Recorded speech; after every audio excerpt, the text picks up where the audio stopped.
Hi guys, welcome to this fun new video. In this video I will show you how to make this wall hanging. This will be my first tutorial ever, especially for crochet. I think I did some drawing tutorials in the past probably, but I have only been crocheting for about 2 to 3 months, so I'm not really a professional, but I can explain how I made this wall hanging in this video. I will try to do my best to explain it as much as I can, as detailed as possible. So about this tutorial, I will leave a link to the PDF in the description, and in the PDF I will show you the graphs of the wall hanging patches and also the amount of yarn I used. But I think that might be a bit different according to what yarn you use. But I really do recommend to first watch the whole video before you execute this tutorial, in case I have some notes that might be important. So my concept behind this project, I wanted to try out Tapestry crochet, or the Tapestry, I think it's Tapestry crochet. I just discovered this website called Stitch Fiddle, and you can make your own graphs on it. It's super easy to use. So I made a few of my own graphs, and then I was like, I can totally make a wall hanging out of this. Now the yarn I'm using, I will put the names on screen. But it might be a Dutch brand, I'm not sure. But this is the yarn I use. It's very thick. It's made with recycled plastic bottles, but to be honest, it's a very stiff kind of yarn. I have made my sweater with this yarn, and I really enjoy it, but some people might not like how stiff it is. But for a wall hanging, I'm thinking nobody really needs to touch it anyway. Maybe if I would redo this project, I would use yarn that's a bit smaller in width, because it is really bulky. But for this tutorial, I will explain everything like I did with this yarn, but you can of course use whichever yarn you like. It might just turn out a bit smaller, the result of the wall hanging, if you use a yarn width that's smaller. And I just used that yarn because I already used it for my sweater, and I was really happy with the quality. So I just purchased more colors of the same kind of yarn. And the crochet hook I'm using is 6 millimeters. You can of course also adjust this. It isn't as important compared to when you crochet garments, for example, because those really have to be a certain size to fit your body. But this wall hanging, it can be whatever size you want. And I will show the results according to the details I just gave you. So the crochet hook I'm using is 6 millimeters. So how did I make these graphs and how will I execute making them? So as I told you, I used Stitch Fiddle, and you can draw in pixels. And I'm going to explain to you how I read my graphs and how I execute them. So for this wall hanging, I'm using a double stitch.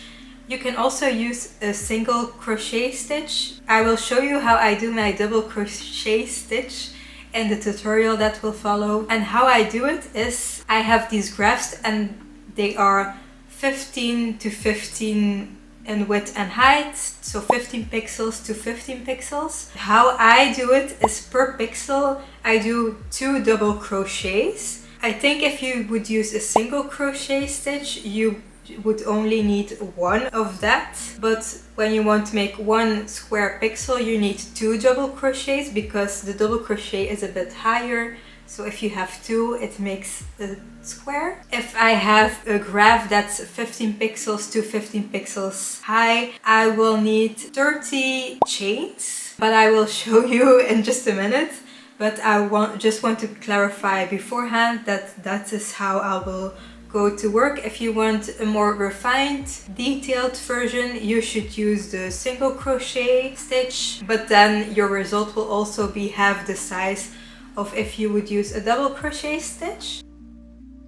I'm going to show you what I have so far, because I did a lot of preparation for this video. I almost did everything actually, so it's a bit difficult to show you, but this is what I have so far. I'm going to talk a bit about the design in just a second, but this is what I have. And this is what it looks like in the back. It's not really pretty, but in my head it doesn't really matter that much, because it will just be displayed against a wall. So I have all this, and then I have one other patch that also needs to be attached. So about the design, I just made some really cute graphs. I have flowers, I have a smiley, I have cats on there, a heart, sparkles, and I also wanted to make it a little bit extra, so I added a moss patch, and I will also make a moss patch that is double the size. As you can see, my cat patch isn't 30 chains, so 15 pixels. It's actually double the width, and it's kind of the same as if you would do 2 square patches next to each other. I just made it one long patch, but you will be able to see that in the PDF, that it just has more pixels. And this is what I did so far. I also added some small crosses where I was already able to, just to add a little detail. I just did this with needle, or I don't know what the name is, but it was very easy to add. And I will also explain in this video how I attached the patches to each other. But I think now's the time to explain to you in detail how I make a patch, and I want to do this butterfly patch. So I will take my laptop with me to look at the graph, and then I will try to explain to you as detailed as possible how I make a patch. And then after the patch is made, I will show you how I attach it to the other patches. Hi guys, I hope you can hear me well because I don't have a mic. But we will start with the butterfly, and for that I will start with the purple color, or whatever color you might want to use. And I'm going to start with chaining 30 chains plus 1, because you need to skip that stitch to start a new row. If you know how to crochet, you would already know this. So I will show you first how you can make 30 chains. So again, you need 2 chains per pixel, and my design has 15 pixels, so I will chain 30. How I do this is I make a loop. You just make a slip knot.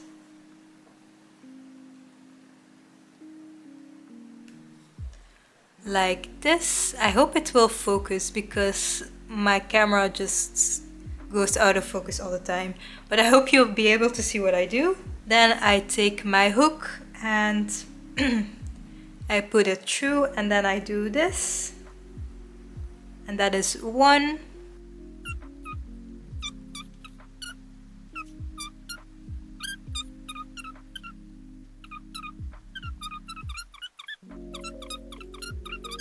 $30. So when you have chained 30, you're going to add 1 more, because you need to skip this chain to start a new row. So now I'm going to explain to you how you double crochet, because the first row on this graph is just completely purple. I did that on purpose, by the way. You have this, and then you're going to skip the first chain. I really hope this is focusing, probably not. How I double crochet is kind of different than how most people do it, I've noticed, but I always just start with the yarn over everything I've done already, and then I just put my hook into the second chain, and then I do this, I flip it over, and then I pull it through, and then you pull through 2 loops at a time, like this. I've done it once through 2 loops, and then the last time like this, and then you've started double crocheting. So I'm going to show you again. I always put I know that people do it like this around their hook, but I just find it a lot easier to just put my yarn in front of my project and then just put my hook through it, and then take the yarn and flip it around the hook. I know this is kind of different than to how most people do it, but that just works for me. And then again you have 3 loops, and then you pull through the first 2 and then the last 2, and that's just how you do it all the time. I hope this is kind of obvious. You can also look up other tutorials if the double crochet isn't that clear to you. And also at the end of each row I will add 1 chain. Well, if you are doing double crochet, you might as well do 2 chains, but throughout this whole project I've only done one chain extra because it's needed to like put you on the next row, if you know what I mean, and then you just skip that chain and continue in the other stitches. So I'm just going to continue with this row until it's fully double crocheted.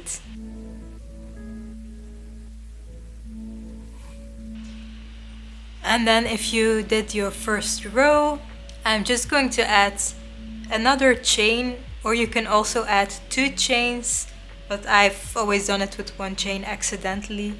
Just going to add 1 at the end, and this will start the new row. But to be sure, you can already count if you do have 30 stitches, so I'm going to do that now. Okay, I do have 30 stitches, and now I'm going to continue my new row again with the purple, and I'm going to come back to you when we're going to do the yellow, and I will explain to you how I manage multiple colors, at least very simplified. So to start a new row, I'm again going to put the yarn in front of my project, and then I'm going to go inside this loop like this.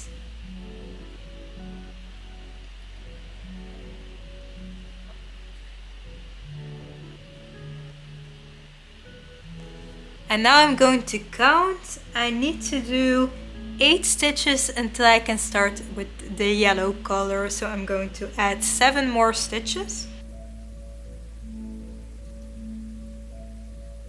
And now I'm going to do the 8th stitch.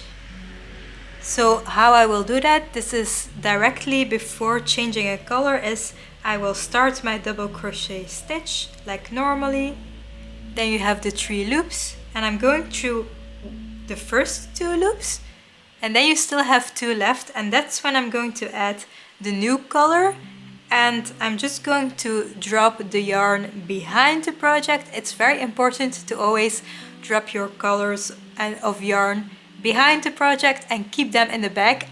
At first this was kind of difficult for me actually. I sometimes ended up with yarn sticking out at the front, but then you can just cut it and tuck it through the other side.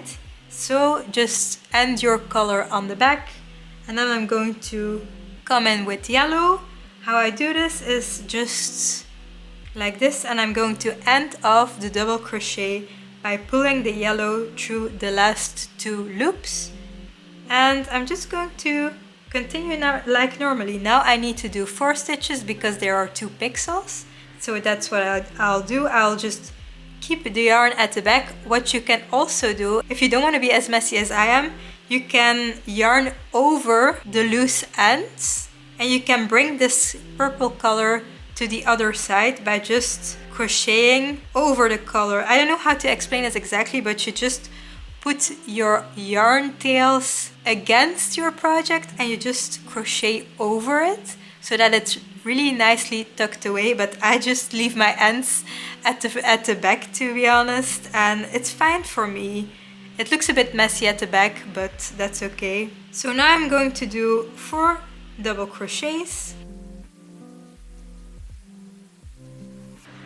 And for the last double crochet of the 4, I will do the same as I did 1 second ago. I will go through the first 2 loops, and then for the last 2 I will pick up my purple yarn at the back again. There are many ways you can organize your colors, and I'm not the best at it. I just continuously take the yarn from when it was left off, but you can also cut it, use multiple yarns. And I'm also not the best at giving advice about how your yarn might not get tangled, because my yarn gets tangled all the time.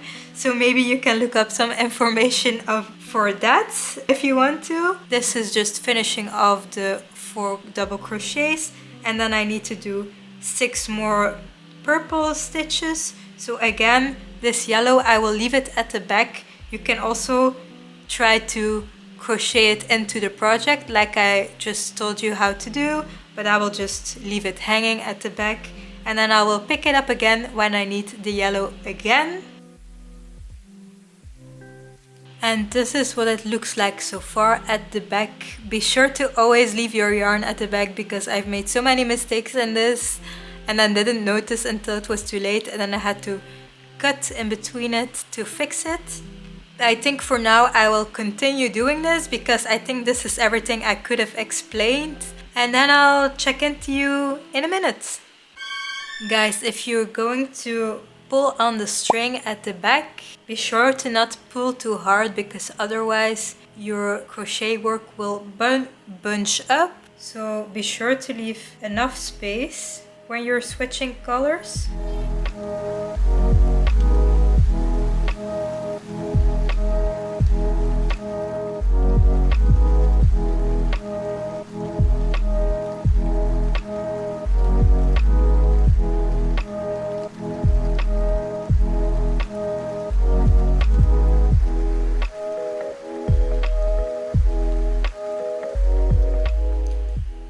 Guys, I'm here now. I'm almost finished, but I still need to do 1.5 row of purple. But my purple ran out, so I really hope I still have a ball of yarn left. If you want to do tapestry crochet for a garment, it's a good idea to weave in the ends or maybe weave in the yarn while you're crocheting, because then it will probably have to go into the washer. But I just don't really mind that much because this is just a wall hanging, so I don't even think I'll weave in the ends. Guys, so I luckily had some more purple yarn left, so I was able to finish the butterfly, and now I'm going to show you how I sew the patches onto each other. So I have my wall hanging here, and each time I sew a patch to another patch, I look at the right side of a patch and use that color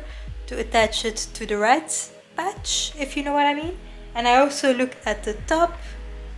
So for example, when I attached this patch to this patch, I used white, and then when I attached this patch to this patch, I also used white. Here I used pink, here I used the bluish green color. So now I'm going to attach this here. I'm going to show you how I do it. So I will use the purple to attach it to the patch with the cats. And how I do it is I do the right sides together like this. So on the outside you can see the wrong side. And then I slip stitch both patches together, and I'll show you how I slip stitch. Maybe you already know how to do this, but I just go like this.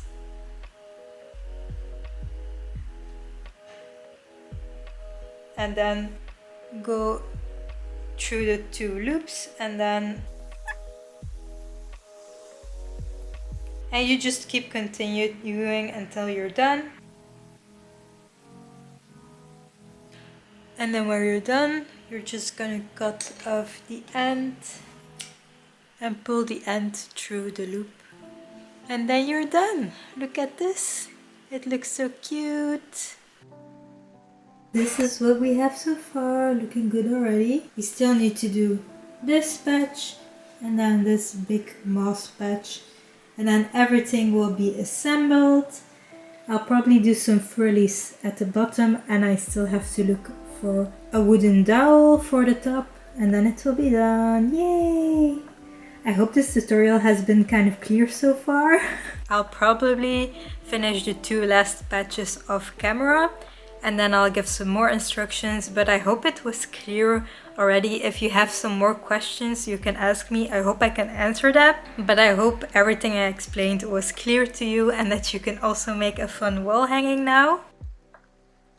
Guys, this part is finished. There are still some things I need to do. I want to add some tassels to the bottom. I don't know how I will do that quite yet, but I think it will be very easy to do, and I'll try to show you later in this video. And I also need to hide all these loose ends. I'll probably do that off camera because that's kind of boring. And then this afternoon we're going to go to a shop to buy a wooden dowel to hang it up, and maybe I'll have to make a separate stroke to put around the wooden dowel, if you know what I mean, so that I can hang it up. So those are the things I still still need to do, but I'll catch up with you in a second.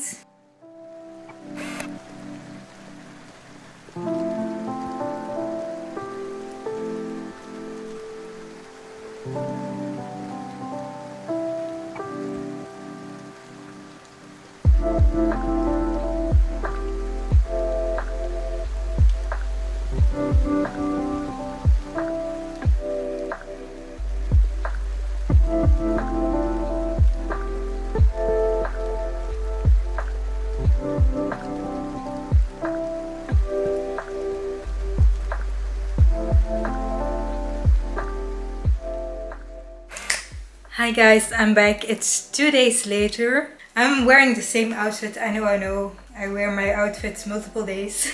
So I'm going to give you an update on the wall hanging because it's actually almost done. I'm going to show you. This is what I have so far. I love it so much. I just added the little tassels at the bottom. I want to clarify, because I haven't done this yet in this video, that the moss patches are actually quite random. They aren't completely the same as the grafts I made for them. By the way guys, I haven't told this yet, but I think one square patch took about 2 hours to make, and there are 12 patches in total. 24 hours on this, or probably even more. This definitely is a project for when you have some spare time left.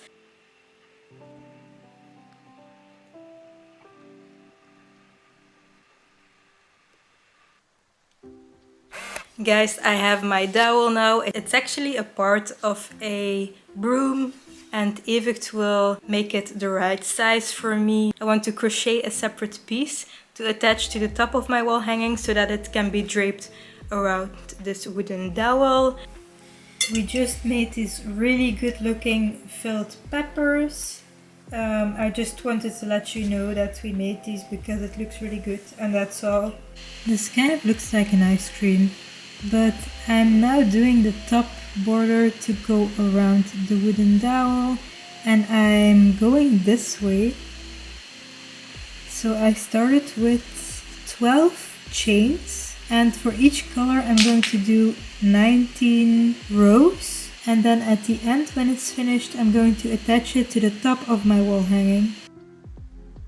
Hi guys, I'm now going to show you the final result because Evict had sewn the wooden dowel for me, and now it fits perfectly, and then I used some cord to hang it up, so I'll show it to you now.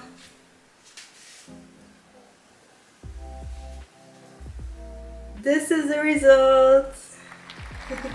Ta-da! So this is what it looks like up close. I will hang it up on the wall when my studio is finished. It's so cute. I'm just going to put it here for a second. I also wanted to talk about the PDF that I'll make for this video that you'll be able to download for free. The link is in the description. I was counting how much wool I've used, how much yarn I've used for this project, and I looked up the type of yarn that I used, and Webshop.nl actually showed me another kind of yarn. So at first I did a wrong calculation. It was totally wrong. I ended up on 2.5 kilometers of yarn that I've used. So Webshop.nl really needs to fix their search filter. Yeah, eventually a friend of mine was like, what, did you use that much yarn? And then I looked again, and then I noticed I used the wrong measurements, but all things are good now. Normally the PDF is 100% correct and you'll be able to use it. That was the video. I really hope you enjoyed it. If you did, please like, comment and subscribe to let me know you liked the video, and definitely check out my other videos as well. I don't do tutorials that often, but I have a variety of content that I can show to you. And I'll see you in the next video. I hope you have a good day or night. See you next time. Bye bye.